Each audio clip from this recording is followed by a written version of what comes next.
قال العبد الفقير ابن بشير الحسينبي: سمعت الحديث المسلسل بالغالية وهو أول شيخي العلامة محمد عبد الله الأعظمي صاحب الجامع الكامل، وهو سمعه أولا من شيخه العلامة المحدث عبد الواحد بن عبيد الله شيخ الحديث بجامع دار السلام بالهند، كما سمعه عن شيخه أبي القاسم علي بن عبد الرحمن الأعظمي هذا الحديث أولا.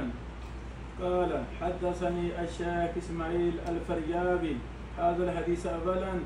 قال: حدثني الشيخ الإمام حسين بن محسن الأنصاري اليماني عن الشيخ الإمام الحافظ محمد بن ناصر الحازمي عن شيخه الإمام القاضي محمد بن علي الشوكاني عن شيخه عبد القادر بن أحمد عن محمد بن حيات السندي عن سالم بن الشيخ عبد الله بن سالم البصري المكي عن أبيه عن الشيخ محمد بن علاء الدين الباهلي المصري عن الشهاب بن أحمد بن محمد الشلبي عن يوسف بن زكريا الأنصاري عن إبراهيم بن علي بن أحمد الكلكشندي عن أحمد بن محمد المقدسي عن محمد بن إبراهيم المادومي عن عبد اللطيف بن عبد المنعم الحراني عن أبي الفرج بن الجوزي عن إسماعيل بن أبي صالح النيسابوري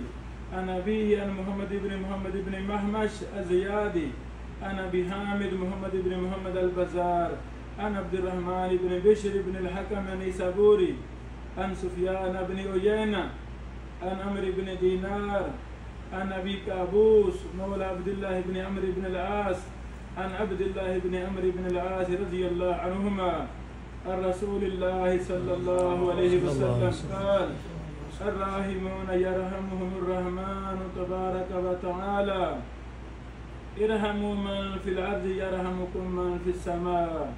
قال شيخنا عبد الواحد: هذا الحديث هو أول حديث سمعته من شيخي، وكل واحد من هؤلاء يقول هو أول حديث سمعه من شيخي، وهذا التسلسل بالأولية ينتهي على سفيان بن عيينة رحمه الله تعالى.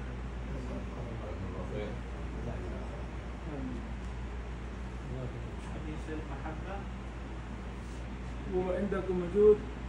اقرأ.